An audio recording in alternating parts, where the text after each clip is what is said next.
Welcome Yay! welcome to Jim. Jim, say hello to everybody. Yeah. Hey, I even say your part like you No, always do. we're good. Well, what I want to say is I can't really say this to the people on Facebook, but Facebook is not responding. So we are only live on YouTube. So I've hit it a few times, but it's not connecting. So we'll have to post this to Facebook later. So sorry Gotcha. about that. No worries. So it might even can it jump on in the middle of the show? No idea. I'll hit the No button idea. every once in a while, but after Yeah, 10 minutes, Facebook cancels you out. So gotcha. Well, my thing is this. I was so excited to hear the song. I haven't heard the song in when's the last time we did a show? July. July. Yeah. Yes. So hey, Philip, and at least we got Philip on here. So Karen, how are you? All right. It's been a You busy summer and go ahead. you wish Facebook that's bugging you, isn't it? You want it on Facebook. Well, I want to put it where we promised we would put it. So Well, I understand that, but there so are things that are out of your control, right? that's right. That's Yeah. hundreds and millions of things. Yeah. So let's catch up just for a minute. It's Yeah. not really about you and me, but it kind of is because we're the co-host of the show. But so the last time we did a show was in July, and trying to remember what we did. Do you remember what our last show was? Talked about Africa. So Oh, we did. so Okay, cool. Because I had just gotten back from one of my Africa trips. But so there's been a lot happening in your life. There's like a John Deere tractor in your life now, yeah. and you're moving birds. Yeah. Sure, I want to hear a little bit about that. Yeah, so I've rented some land that I'm going to temporarily, I think, move my birds to so that I can fix. I've got some erosion issues in my backyard that's causing the backyard to disappear. So I need to talk to Anna's family about soil and how to make it healthier. But but um so I'm moving the birds over there and then we're gonna get some work done to the backyard to create some dedicated water pathways instead of just everywhere. So, Wow, but I have to get the birds and everybody out of there for that. So, I'm putting up, wow, trying to not only design a healthy place to put the birds for 6 to 8 months, but also what can I put up temporary so that I can reuse it all again when I come back and not just totally waste your money, that sort of thing. So, So here's the question, the big yeah, question of the day from my perspective. You will no longer walk out your back door and go to your birds. not during that time. Yep, I'll have to drive there or take the You won't tractor. Yeah. you won't know what to do with yourself. Yeah, we'll see. It's going to be different. So, Wow. Wow. So we're not talking about your flock, but I'm coming in a few weeks and I'm going to be looking at some birds and evaluating some birds, correct?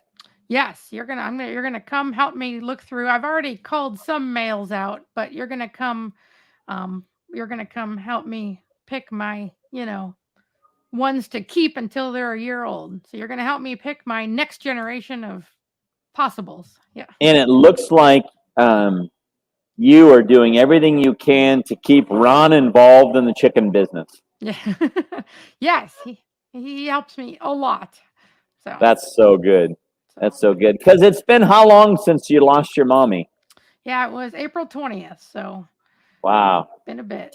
It just seems like that's been jeepers. That seems short ago, but that's kind of been a while. Well, just a little catch up from me. Ever since our last show, I traveled again in August. Was in Tanzania, Africa, for about 3 weeks, and I'm actually not home now. I was expecting to be home, but I'm headed to Asheville, North Carolina. So I stopped in Johnson City to jump on and be a part of the show. And so things are very good, other than when I went to Tanzania, COVID hit our community and our county really, really bad. And so I've actually just did another funeral last Friday. And so it's been kind of a crazy world we're living in. So, but I am glad that we are back on the show, and we have an awesome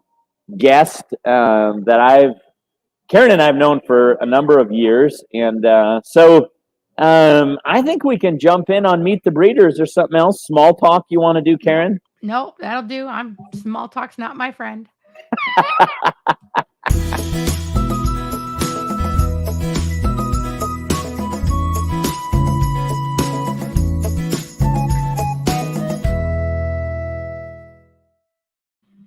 Oh my, what am I going to do with you? Small talk is not your friend.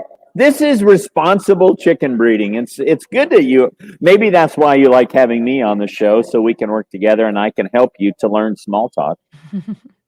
So let me tell you about who is joining us today. Brent and Anna Wills. Well, we only get to have Anna, which is probably, she's the primary breeder of the birds, but I really love this family. They are so cool. And they caught the vision one day at a seminar I was teaching, and you'll learn a little bit more about that. But so bring her in. It's Anna Wills here. Can you bring her in, Karen? Oh, you're bringing in pictures of Anna. Woohoo! Hi, Anna. Hi, Jim. Hi, Karen. Hello. We're going to try not to step on each other because Anna's got a bit of a delay there. So that's okay. That's okay. So Anna, we got to do a little small talk before we jump into the questions. And I tell a little bit of the story because I don't remember. I remember we were in Virginia, but share just the short version of how we met and kind of how it all unfolded when you guys got involved with SPN. Sure. My husband Brent and I and our 2 kids farm here in the Blue Ridge of Virginia, and we are in our 17th year of raising pastured poultry. Wow! And when we started, when we started, we were on the path that a lot of folks start on, raising Cornish cross chickens on pasture, and did that for a long time, and then became interested in some of the other types of meat birds that we might be able to raise. You can see our farm is the cleared land kind of in the middle of that photograph that's up right there. So we're working with some pretty mountainous land, which when I say pasture, I'm talking about hilly areas that back up to woods. That's what our pasture is here. But we got interested in some other breeds, and we started working with Freedom Rangers, which some of you may know is another hybrid breed that is kind of an alternative to the Cornish cross. It does better on pasture. It forages better. It is a darker feathered bird, a red or brown feathered bird.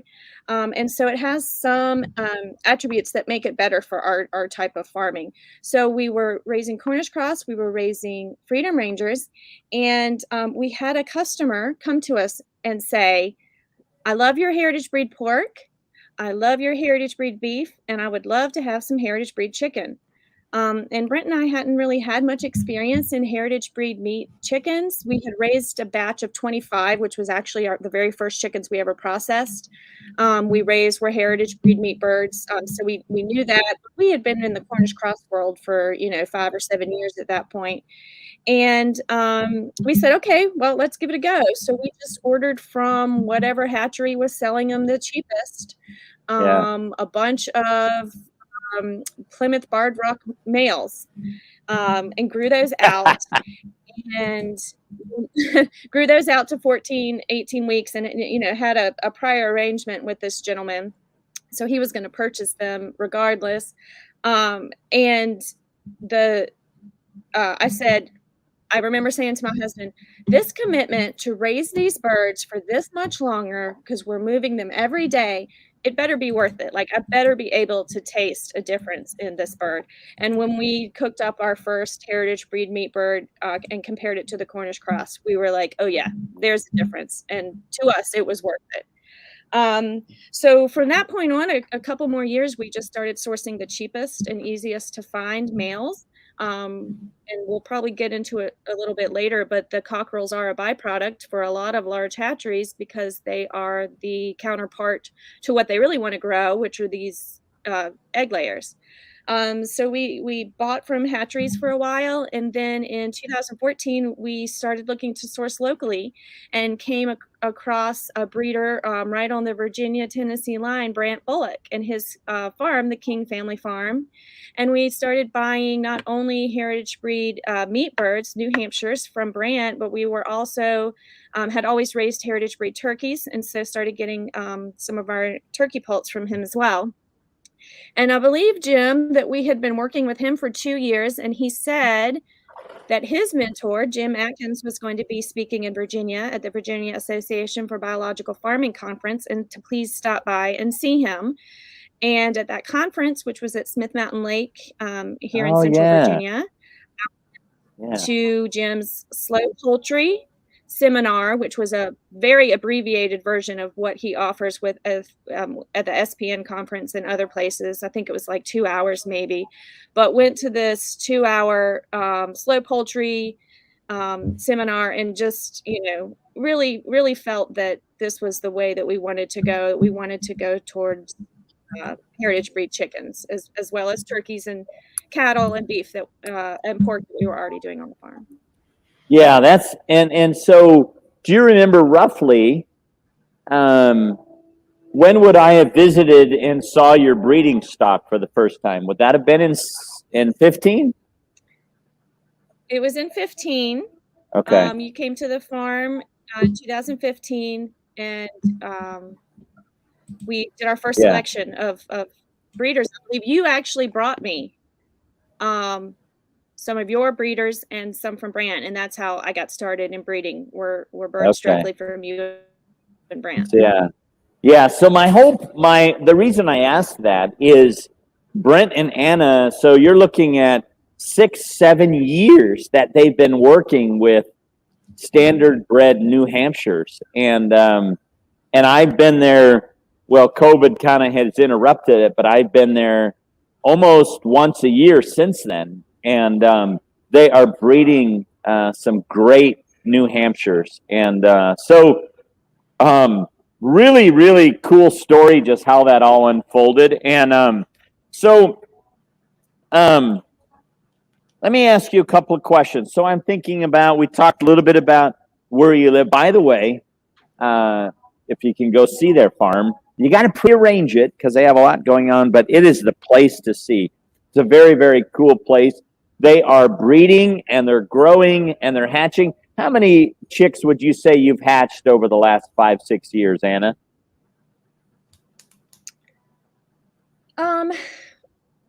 As far as New Hamps, we're doing about 500 to 600 a year right now. So that's the most. And then, so over our whole program, that would be interesting to add up, but probably 3,000 or 4,000 over the whole New Hampshire program. Yeah, that's great. That's great. So let's see. So the whole decision of adding New Hampshires, did it really start with this person who wanted you to grow out some birds? I mean, you kind of explained that with the Plymouth Rocks, correct? Yes. And, like I said, we were already, unimpressed with the Cornish, looking at alternatives to the Freedom Ranger. But honestly, it really hadn't occurred to us that we could go with a pure standard bred bird. I was just assuming that, we had to have some sort of, genetic help there to get a table bird. And it wasn't until then, we started researching about, okay, so these were the breeds that the Cornish cross came from. And, looking back at the specific breeds and watching a lot of those Chicken of Tomorrow videos that we're still lucky enough to have archived footage of, and just seeing, what breeders have taken those early New Hampshires from to what the table birds can look like now. Once we got away from the hatchery and, as with anything, found out that, okay, so I was buying a chick for 80 cents, that sounds like a good deal. But when I have spent 14 to 16 weeks of my time, energy, GMO free feed, and putting that in the chick that cost 80 cents, I'm not getting what I need to out of that bird. So it is worth the time to find that small scale grower who has been working on this line and who is producing a standard bred bird for means other than the males being the byproduct of an egg layer. When we started sourcing those through Brent, that's when we really said, okay, this is something that, we're going to be serious about. We really need to get all parts of all of our inputs up to where they need to be. Yeah. But, So you asked about the one customer, and he really was, he was the driving force behind us starting. We sold a few to him that first year.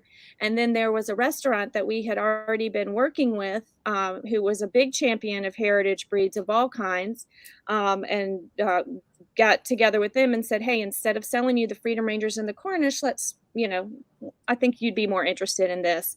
And that's a restaurant in Roanoke called Local Roots. Yeah. Which Jim has been lucky enough to dine at. Yeah. What's the owner's name? She's a sweet lady. Diane Elliott. Yeah, Diane. She is awesome. And Yes. one of the things that's so awesome about Bramble Hollow Farms is to have this restaurant in Roanoke. Let me tell you, all of our listeners and anybody who listens to this later, being able to have a restaurant that is committed to what you're breeding and growing and what you're wanting to market. I mean, this gal, Diane, she's great. And so basically, how many birds does she want a year? Does she set the number, or do you guys set the number? We have had an agreement with different, anybody that works with the food service industry knows how chefs come and go. And it is really good if you're planning on working with the restaurant industry to form a relationship, not only with the kitchen staff, but also with the management and with the owner, like we've done with Local Roots, because the kitchen staff will come and go and chefs will come and go. And right now, I think we're working with our 5th executive chef at Local Roots. And we have kept the same agreement the whole time, and it's for 30 birds a month, and that's what we produce for them. We do take a break. We don't process chickens in December, January, February, March. We probably won't have any on the ground yet, and into April, but as soon as we can start producing them, they take 30 fresh ones per month, and we do freeze some and take them the frozen birds throughout the rest of the year. Yeah. So let's talk. To me, I remember, Anna and Karen, when I really caught the vision for SPN USA, I'm like, we've got to get these birds back into the marketplace. And obviously, Anna and Bramble Hollow Farms have become kind of the poster child of getting them into the marketplace. So let's just, for our listeners, let's talk a little bit about details. For an example, when you guys do 30 birds a month, are you doing males and females together? Do you butcher all the same, both sexes, or just males, or how's that work? When we first started the breeding program and we were working with a smaller incubator, we hatched out males and females and used them both for meat.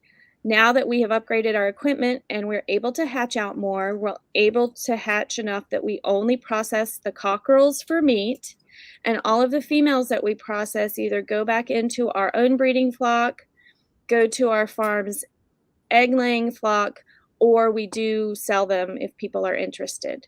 So for about the past 3 or 4 years, we have not processed any females for table birds. We've only processed the cockerels. Wow, which to me, Karen, you can chime in because often you might disagree with me, but to me, that's a perfect model.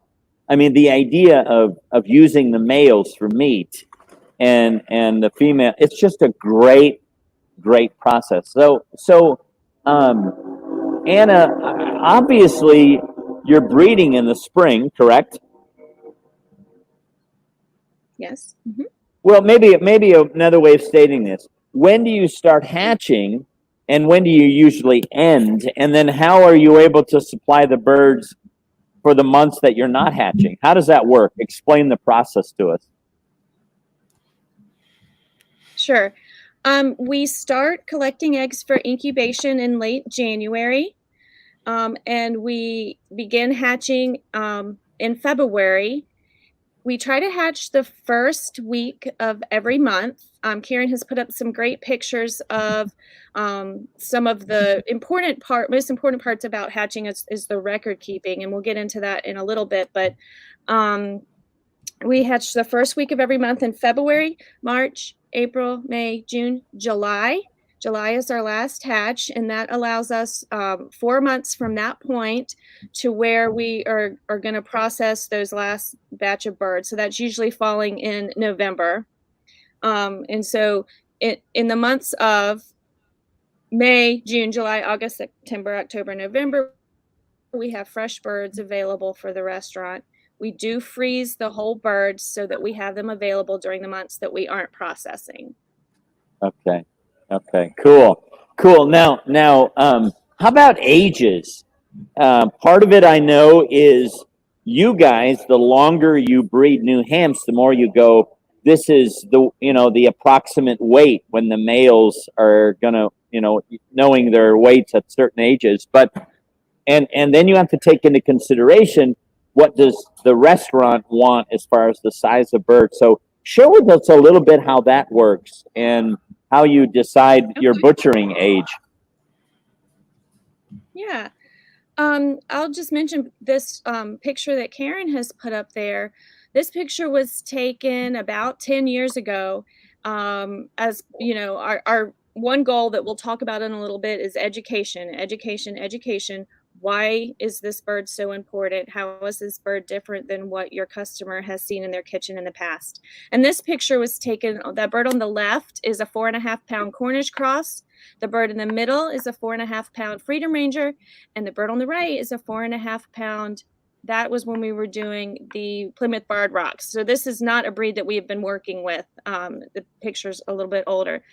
So I'll just, that's what's the picture that Karen has put up there. Can you remind me the original question you asked me before I started talking about that picture? Well, I'm curious. So how did you decide?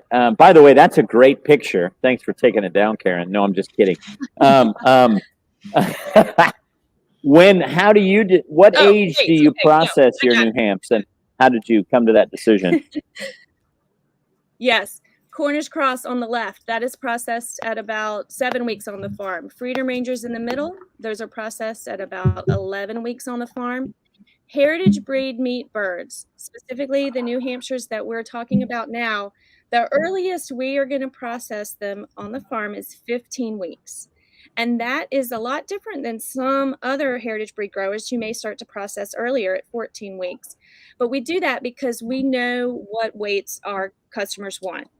The restaurant likes a 4 to 4.5-pound carcass, and our on-farm customers who are also getting some of our new hams like a little bit bigger than that. They like 4.5 to 5 pounds. So if I am trying to get 30 birds to take to local routes and say another 10 for on-farm customers for that week, I'm not going to process 40 birds. I'm going to process 50 or 55 birds so that I have a large range of weights to choose from. We take records of all of our weights. You can see here every bird that we produce on any given day. We record its weight. And I just did a quick calculation. The last time we processed the heritage breed, these males were 16 weeks old. The lightest in weight was 3.19 pounds. And the heaviest was 5 pounds, and the average carcass weight was 4.1 pounds. So we're averaging right there around 4 pounds with not too much deviation. I mean, that's deviation within a pound either way. But it has taken us a long time. I love it, Anna. You are the record, next to Karen, you are the record-keeping machine. I'm always flattered when you say that, because I must be really good at keeping the records, but I'm not really good at much. I don't know how to do a whole lot after that, but I have all the records.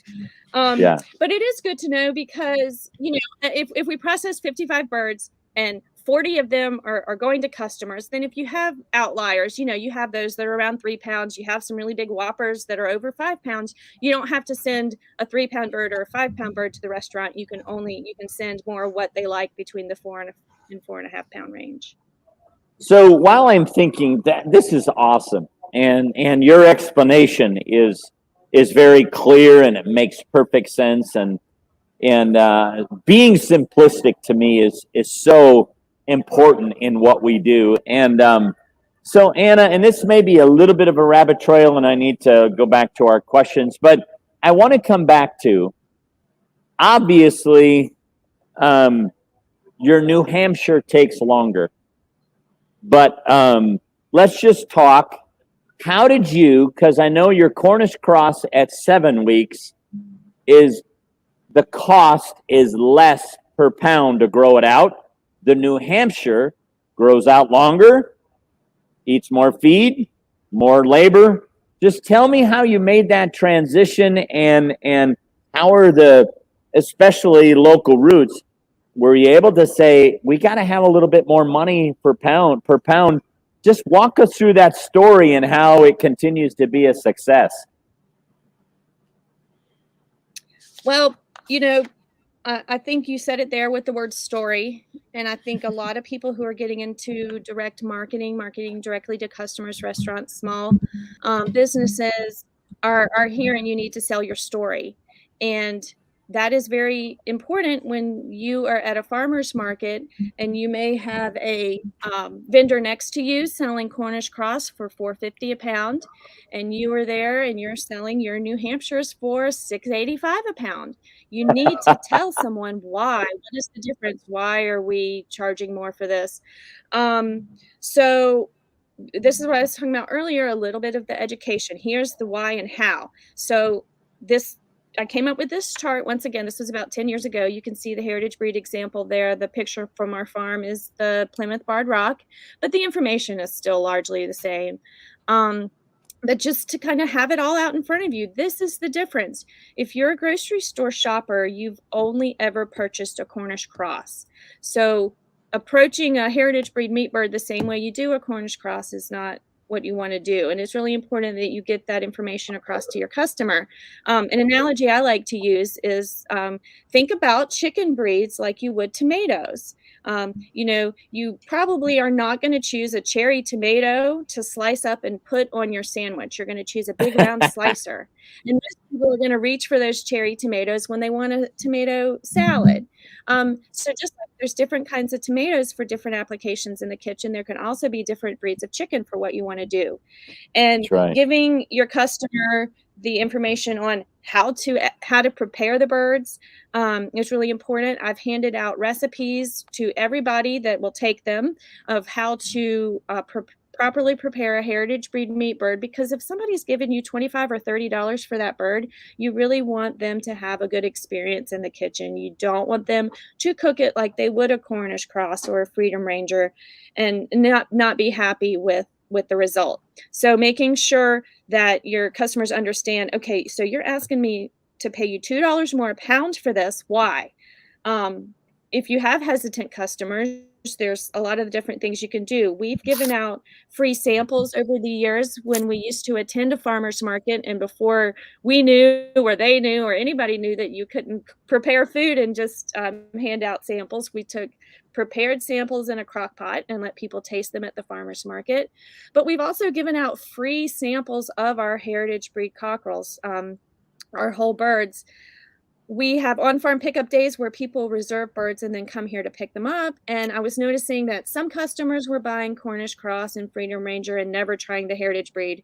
So one year we put it in our breeding to hatch a few more than what we needed.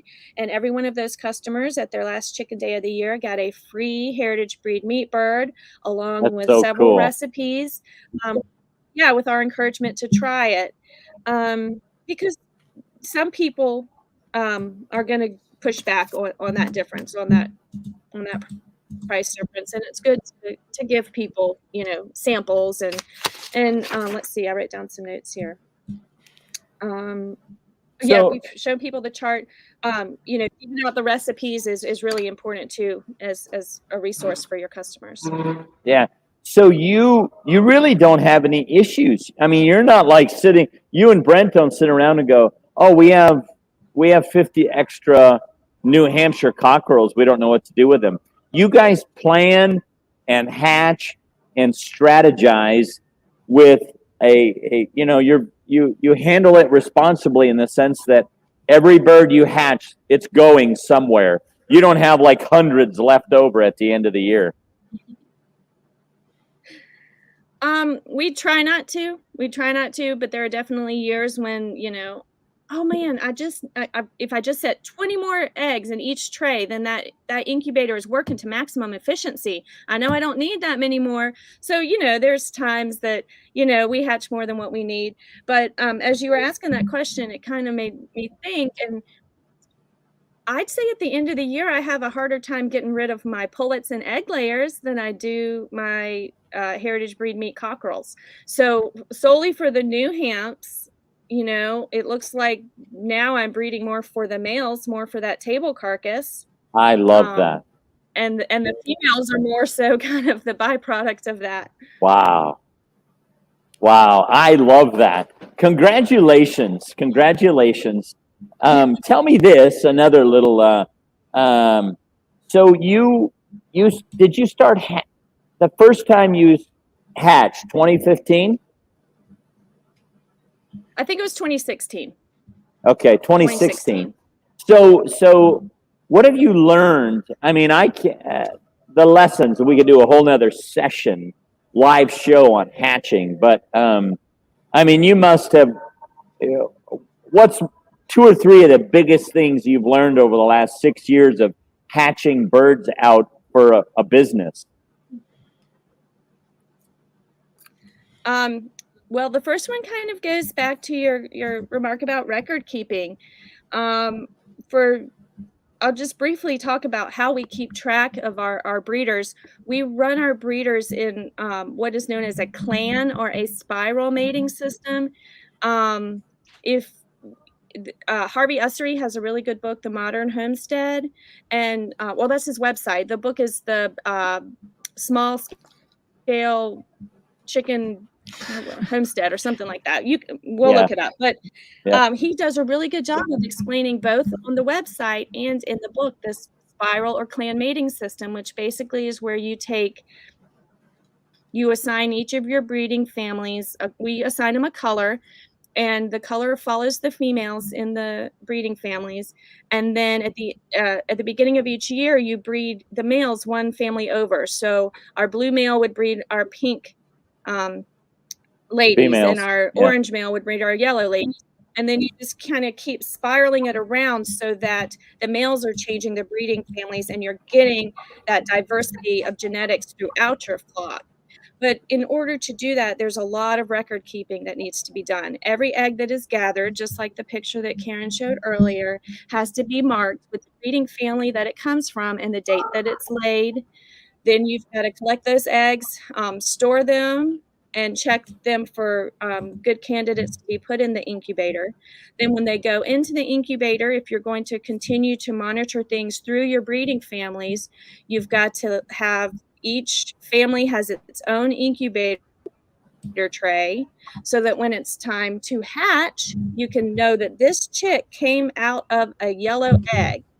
And this chick that came out of a yellow egg is going to get a very unique toe punch. And I'm going to ask my daughter Marin to come in right now. You've seen her floating around back here. She helps me punch all the toes of all the baby chicks that hatch on the farm. That is so awesome. Do you want to say anything about sometimes they're like, ow, ow, ow, ow. Sometimes they react more than others, is what she's saying. It is a family production, isn't it? On the chick's foot. It is. Yeah. She helps me punch each chick on a different place on their foot. So each family has a different marker, so that then after all the chicks have been brooded and grown and are put out on the pasture, we raise them for their 14, 15 weeks. We get them to the processing table. We have the weights that we recorded. We know what families they come from. We can say, okay, yeah, this yellow family, definitely has a little bit, heavier carcasses. So that's something that we want to try to see throughout our other families going forward.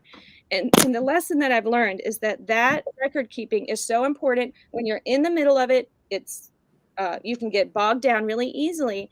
But several years ago, I had a male who was infertile, and it took me about the second time that I set his eggs. I could tell he was infertile because I had kept track of which eggs came from him the whole time through. Now, if I had just been gathering eggs and setting them and I didn't know which eggs came from that male, my overall numbers would have looked bad, but I wouldn't have known who was the problem. Because I kept those records, and I could see that, okay, so I'm doing my first candling. There's no development in anything that this orange male is helping with. I'll give him another chance. The second group, still nothing. So I knew that he was the problem. And if I hadn't done this record keeping, then that I wouldn't have known that. Yeah, so obviously, listeners, I mean, you're listening to Anna and you're like, holy smokes, this is hard. It's a lot of record keeping.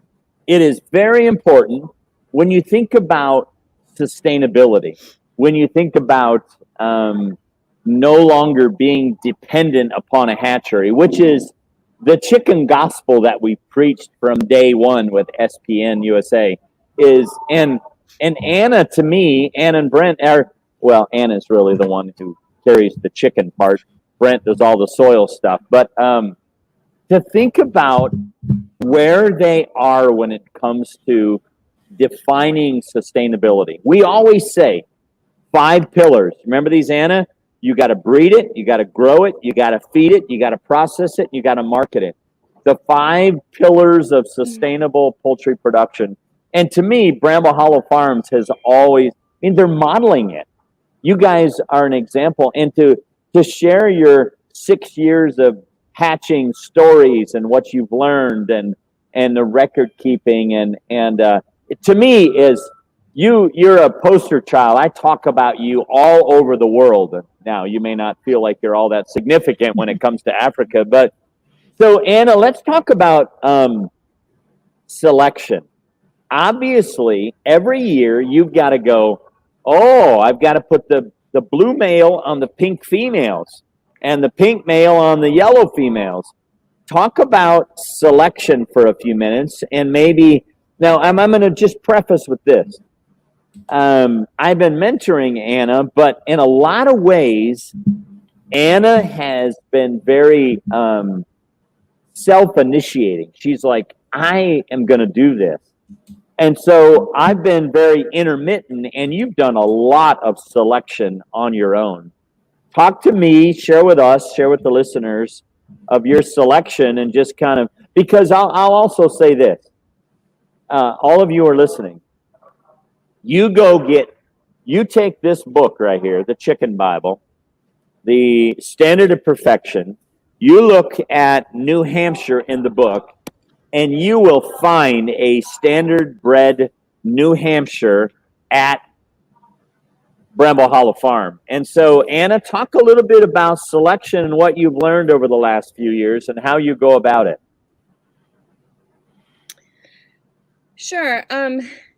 I've been really fortunate in that Jim has been able to mentor me along this journey, and I have a love-hate relationship with that book. To tell you the truth, Jim, I've got my copy here. The copy I have doesn't even have New Hampshires in it. Okay, so this is the older. This is the 1905 version. So I think when you start breeding, you there's decisions that you have to make along the path every way. So you can choose to breed to the standard, which if you're going to be showing your birds, yes, you are going to want to be breeding to your standard. But what we have done and what Jim is saying and kind of going out on our own is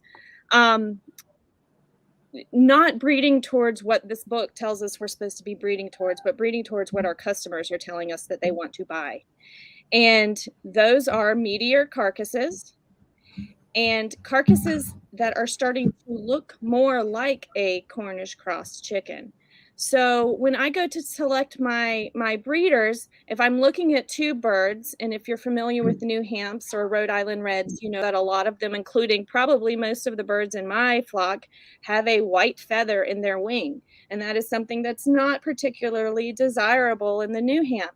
If I'm looking at a bird and I have to decide between a white feather in a wing and a 2 ounces more on the carcass, I'm going to go with the bird that's got 2 ounces more on the carcass, even if she's got a white feather on her wing, which goes against what the standard of perfection says. And so we're making decisions not necessarily based on the characteristics in the book, but based on what we need.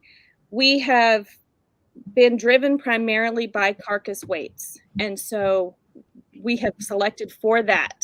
We are not looking at anything on the egg side, other than maybe I'm starting to select for a little bit of larger eggs, because some of our New Hampshires do lay smaller eggs, and there's nothing wrong with that, in that a smaller egg is going to hatch a smaller chick, and a smaller chick is not going to have the advantage that a larger chick does at hatching and throughout the rest of its life. So I'm also maybe looking and selecting a little bit more for larger eggs. But now we've done, I think, a pretty good job of getting that larger carcass weight. What I'm starting to select for are meatier breasts and a little bit shorter legs on our carcasses, which is not at all probably what the standard of perfection would encourage us to select for. But my son, who is floating around back here too, helps on the processing table. And when he sees a bird that looks like it's got a little bit larger breast or a little bit of shorter, stockier legs, we kind of stop everything we're doing before we process that bird and take his feet off. We need to know which family he came from. We look at that toe punch. We know which family he came from. And that way, now we're starting to select not only for that larger carcass, but also for the composition of the carcass. That's great. That's great. And so we kind of select those things rather than the comb or the wing feathers or some of the other physical characteristics. Yeah, let me read you this. Listen to this. This is from the Standard of Perfection in I think my favorite, 1938. Listen to this. It says the breeder cannot afford to sacrifice the economic qualities of his bird. It is important that he should maintain the size, the type, the color that are characteristic of the breed and the variety and its vitality. It is vitally important that he should maintain the soundness of constitution, which is necessary if vigor, size, type, color, and production are to be developed to the highest perfection. And so really, let me remind you, Anna, you're actually selecting by the standard, the older standard, because remember, the New Hampshire in the 1950-ish, the New Hampshire and the Delaware were the top two meat birds. So what I admire that you're doing is you're actually saying, let's bring back the selection priorities that were there in the beginning. So I applaud you. Now, and just a little side note on a white feather in a wing. Those are common in the younger ages. And you're right, you know, a white feather, which a completely white feather in a bird in a poultry show is a disqualification.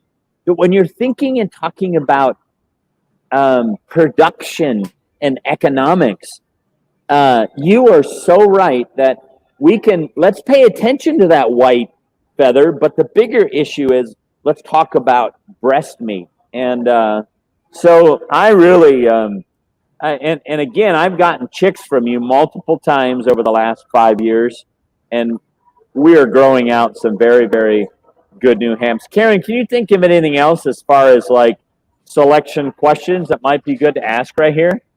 No, but I was on that same thing. I'm like, you are selecting towards the standard. There's a table of points, and that color is not on the top of that. So just was what you just said, but better, or you said it better. So no, I guess I would say, when do you do you hatch out a separate group that you're going to select your breeders from? I mean, you can't possibly keep up with the record keeping of keeping one male from that hatch and one male from that hatch over there. Like the ones that you're actually going to select for breeding, do you hatch those out separate from your meat birds, or do you pick out the ones that really catch your eye over the year? Exactly. I pick out the ones that catch my eye over the year. Um, because of the way that we raise our meat birds, we raise them in bottomless pens that have to be moved every day.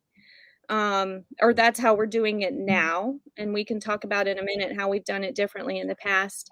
I also look for things like birds that walk well, like we move our pens every morning. And there's this one, she's actually not a New Hamp, but she's another breed. And I love her. She's beautiful. I would love to continue her genetics, but she will not walk in that pen. And so she's gone, So I'm looking for things like, how do they fit into our mobile system? Are they able to move? We do day range and at times free range some of our meat birds. Are they able to be predator savvy? That's important to us. So we're looking for that too. But really it's just throughout the year looking for males or females that stand out to us. And then at the end of the year, I try to keep about 5 of my older layers from previous years and then bring in 4 or 5 new pullet layers that will be the breeders for the following year. So I have about half of, with my breeding system, I have 9 or 10 females to each male. And about half of those will be older, 2 or 3 year old layers, females, and the other 4 or 5 will be first. This is our winter breeding. We keep everybody outside year round. This was our breeder pen lineup last year. You can see we have that poultry net around it, and each 2 pens gets its own piece of net, and then we alternate the days of who gets to go out every day. So our breeding pens don't get mixed up, but we don't have to maintain, how many was that? 8 different fences at a time, just half of that. And so I just do, we put the families together, separate them out, mid December, definitely by the first of the year if I'm going to start collecting, into January. I do the same thing with the alternating. Like I want them to have some activity, but I can't. Wait, stop real quick. Look at those. Those are not no ordinary New Hampshire chickens. Those are high quality, standard bred, good layers. They've got good body, good length of body, good depth of body. Awesome. Sorry I interrupted you, Karen. I just had a spastic reaction to that picture. That's allowed, but that's all. I'm just saying that I also do the same thing where they've got a suitable housing, to be enclosed, but then they get exercise too. So just alternating that. So you guys have shared. That's how we handle them over the. I'm sorry. Go ahead, Jim. No, you go ahead. I was just going to say that's how we house them over the winter, and once our grass is able to be grazed and put birds on it, we move our breeders, we move our pullets, we move everybody. But that's the lineup that we keep over the winter so that we can let the pasture get some rest. I wanted to show.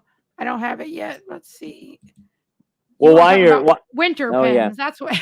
Oh yeah, go for it. That'd be great. That's yeah. Setup, so those right? are our breeder pens lined up there, and then the 2 pens in the middle are actually the pullet pens. So those are pullets that are going to come on and start laying the following year. We kind of run them the same way, although we do move them more often because there are going to be more in those larger A-frame pens than in our smaller breeder pens. So I talk about breeding for vigor right there, Jim. Yeah.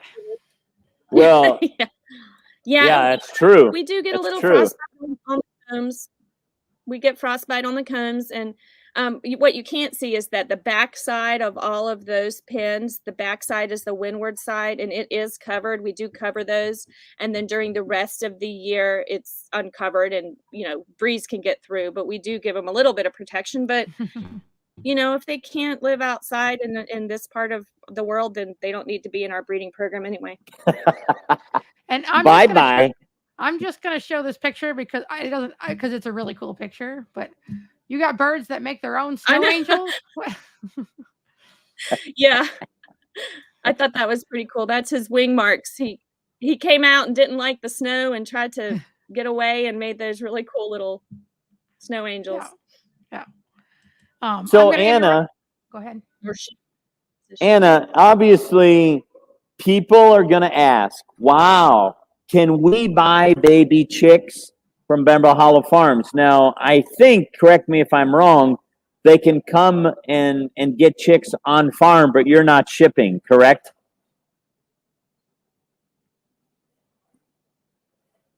That's right. We sell chicks, we sell pullets, we sell laying hens that have already started to lay. And we also sell hatching eggs. So you can come to the farm and pick those up, but we do not ship. Yeah. Okay. Cool. Well, Karen, what other you and her had shared some other pictures and maybe some other pieces. We've got about 8 minutes there. I'll let you two kind of, because you had a little bit more conversation than me, to fine tune and share some highlights. I want to. We already started here, but I'd like to talk a little bit about predators, because in your environment, you probably have a couple of things that want to eat your birds, don't you? Probably more than a couple. Yeah. Matter of fact, I remember, Anna, the bears. I remember the bears at your house. Yes. So as far as land predators, we back right up to national forests, as you can see. Part of our farming model is using the woods and the edge that provides us. But when you're raising these exotic animals in a black bear's habitat, and you're bringing in this super protein rich feed in times when there's not a lot of feed source out there for black bears, you're going to be a target. And we've lost a lot of feed to bears. We've lost a lot of bird to bears. Raccoons and possums are also the other predators that we have a hard time with. One thing that we do to cut down on those issues is this electric poultry net that you can see up around our pens. That poultry net can be electrified. If we're close to an electric source, we just use an electric fence charger, but we also have used solar fence chargers in the past. So that provides a little bit of protection when that wet nose goes and hits that electric fence. It's a little bit of a deterrent. I also have a nice collection of bears inside the electric fence, so it doesn't always deter them. Something that we started doing about 10 years ago to help with that predation, as well as our aerial predation, which is a big factor here because we've decided to put a free-range chicken farm right in the migratory path of pretty much every hawk that migrates down the eastern coast of the United States. One thing that we do is we run guard geese with our flocks. If we have either a free range or a day range flock, it will have a guard goose with it. This breed that you're seeing here is the buff. American buff. Cool. And we also, and a guard goose with a flock of chickens will take your aerial predation down to about nothing. We honestly saw our predation go from 12 to 15 chickens a year to hawks or owls down to nothing. We have no aerial predation problems anymore, and it's all because of this geese. And so can those I are ask, the two things that are sure. Is it a single goose, like in with each inside of each poultry net, or? Yes. If we brood the geese with the chicks all the way up through the brooder and bring them out on pasture, and they live with the chicks from day one. And then, like, when these chickens that are out there with that goose are processed, we just bring in the next batch, and we just keep rolling it that way. But most people say that if you run more than one goose with the flock, it will not take its job as seriously. And so we've just always run one with each day range or free range flock. And then we also have a free range uh, uh, flock of geese and ducks that are just kind of walking around the farm at all times. You never know where they're going to be. And I think that helps out a lot too. Now, we do put the geese together during mating season because I do also hatch out the geese as well. So we do let them get together during mating season. But when they're doing their job and they're on predator control, it's one goose with the flock. That's nice. You even breed your own And also, I just protective geese. Yeah.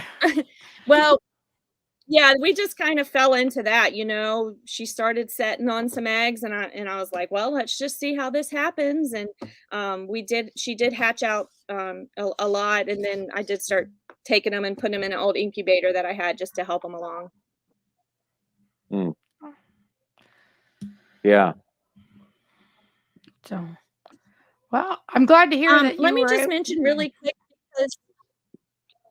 because I wrote it down, and I think it's really important that anybody who is trying to get into the standard bred meat market knows exactly who their market is. If you're not lucky enough to have someone call you like we did and say, raise these, and have a wonderful restaurant saying, please continue to raise these.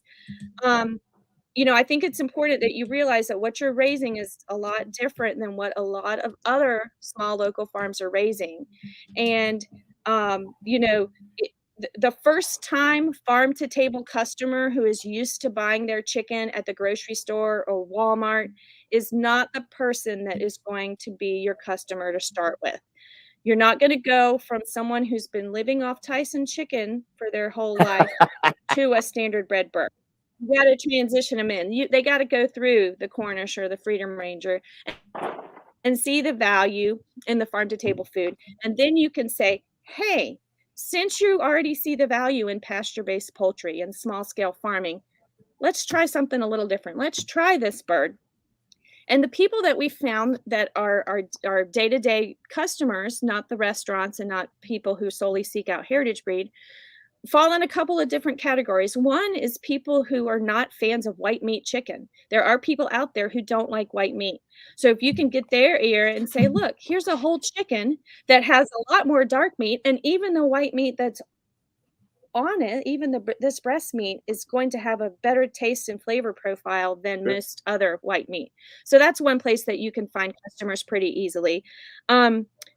Also, your heritage breed enthusiasts, you know, you go to any restaurant, you can even see it. I saw it on the shelf in Kroger the other day, heritage breed pork.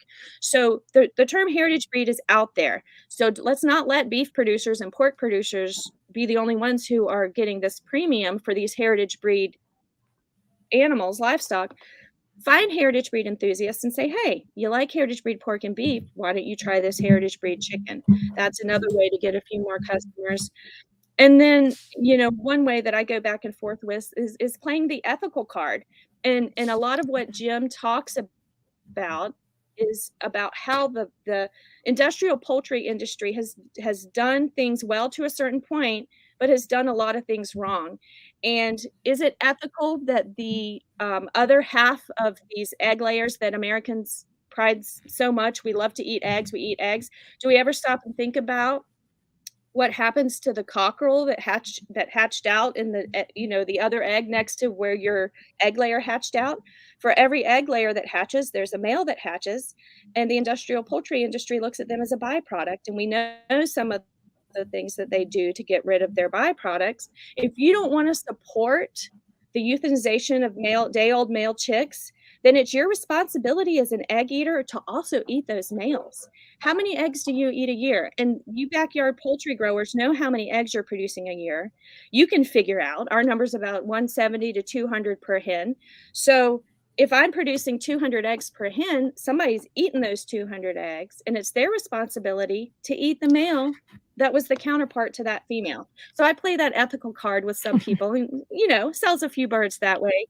But just also, you know, when we support small growers who are producing standard bred poultry and growing them out, we are taking that ownership back from those large hatcheries. And there very well might be a day when we cannot get Cornish cross or Freedom Rangers through the mail.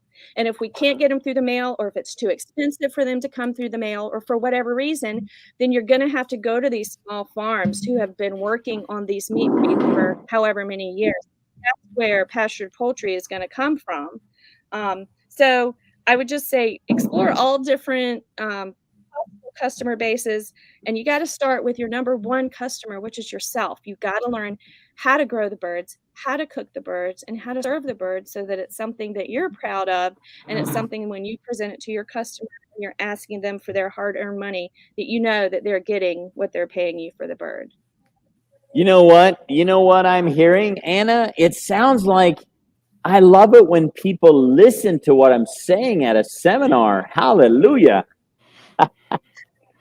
It's not all your credit, And- Jim. It's And not only on. that, but Karen, I refer to this. I refer to this a lot. And you know, this is not on the internet. There's a lot of good printed information out there too, not Yeah. web-based. So I That was thought you the would thickest. like to know that, Karen. I thickest. know you and your mom spend a lot of time in internet. Yeah. You are solely responsible for that big old thick national conference manual. That thing is huge. Yeah, it's so good. It's so good. Well, Anna, a couple other quick things.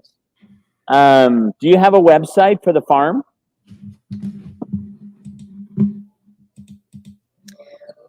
We are in the middle of a website redo, so we don't have one right now. It's bramblehallowfarm.com is the website. My email address is Anna, ANNA, at bramblehallowfarm.com. So you can reach us there. That would be the best way, or through, that would be the best way. We also have, you know, good old fashioned landline, as well as we're on Facebook. There it is. It's on the other social screen. media. It's on the Yes. screen. And the other thing, Anna, I know you well enough that I'm going to go ahead and say this. You can't just show up at the farm. You need to email Anna if you want to see.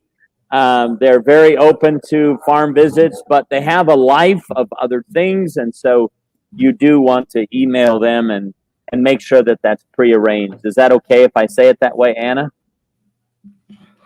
Yes, that's fine. Yeah. Yeah. We'd love to have I think you. that's We'd good. just like to I know think- when you're coming. I think that's good advice for life, that unless you're the pastor, don't just show up at people's houses without letting them know you're coming. But I want to do one thing. So, Jim, I'm going to ask you, because Anna's a little humble about her breeding skills or choices, but you can still breed a good chicken, even if your primary purpose is market, right? I mean, you don't have to throw out all the rules and just go so far over that they're not naturally growing or naturally mating, or, I mean. No, I'll just tell you, and you're right, she is humble about it, but we started SPN USA in 2010. There were three things that we preached from the very beginning. That is standard qualities, production qualities, and vigor. Those three things. And Anna has done an awesome job of emphasizing. Now, she kind of admitted here that she's more concerned about the production qualities than the standard qualities. But I show up and say, Anna, wait a minute, let's keep this focused and let's really. But the production qualities of her birds have improved the overall description of the new Hamp in the standard. So I would say from the moment we started and to today, they're actually closer bred to the standard than they were when she first got them. And so her and I have some of the same New Hampshire genetics, and so does Brent. Still has those in here in Johnson City. And so, but yes, the answer is you can breed a great standard bred chicken and have the production qualities be a huge priority. I would actually say that if you're neglecting the production qualities, you're not breeding a standard bred chicken because it's no longer productive. So, but obviously, it creates a little or some controversy in the exhibition world. But I love her new Hamps. They're bred to the standard. They've got good color. They got good type. They've got good body type, and they're productive and they're economical. So to me, we're very, very blessed to have Brent and Anna in SPN USA. But even more importantly, we're blessed to have their commitment to breeding standard bred New Hampshire chickens. So I'm honored to be a part of, and I'm sitting here on this show and I'm like, man, I need to get over there. So who knows? Maybe in the next few months I can come over and look at some young birds. Make an appointment. Yeah. Yeah. So Anna, thanks a million. Thank you so much. And we're very, again, we're honored to have you on the show, and thank you for joining us. All right. I'll You're talk to you welcome, guys and again I soon. really thank both of you for what you do. Bye. Thank you. See you. Have a blessed day.